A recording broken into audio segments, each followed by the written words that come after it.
Looking for a little travel in your diet? Today, Howard shows us how to experience the flavors of the Mediterranean with his recipe for a quinoa veggie salad in the Mr. Food Test Kitchen. If you know us here in the Test Kitchen, we're not big on following fads or rushing after this or that trend just because a few people tout it.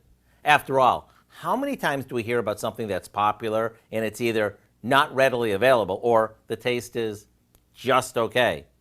But now that quinoa has become so mainstream and many of us have recognized all of its benefits, it's a great option to add to our pantry. So let me show you a salad that features quinoa in a whole new way.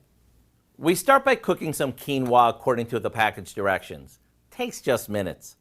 After it cools, we toss in some broccoli florets, a red pepper that we chunked up, a good amount of chopped red onion, and some crumbled feta.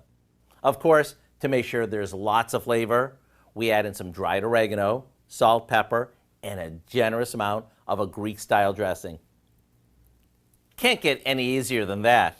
Once this is tossed and chills for about an hour, it's ready to team with any of our mealtime favorites. Between the crunch of the veggies, the heartiness of the quinoa, and the wow we get from the dressing, what's not to love? To get the recipe for our quinoa veggie salad, all you have to do is visit our website. I'm Howard in the Mr. Food Test Kitchen, where today we found a different kind of way for you to say, ooh, it's so good. We can find this recipe along with a lot more good food from the Mr. Food Test Kitchen online. Just go to our website at KOAMnewsnow.com.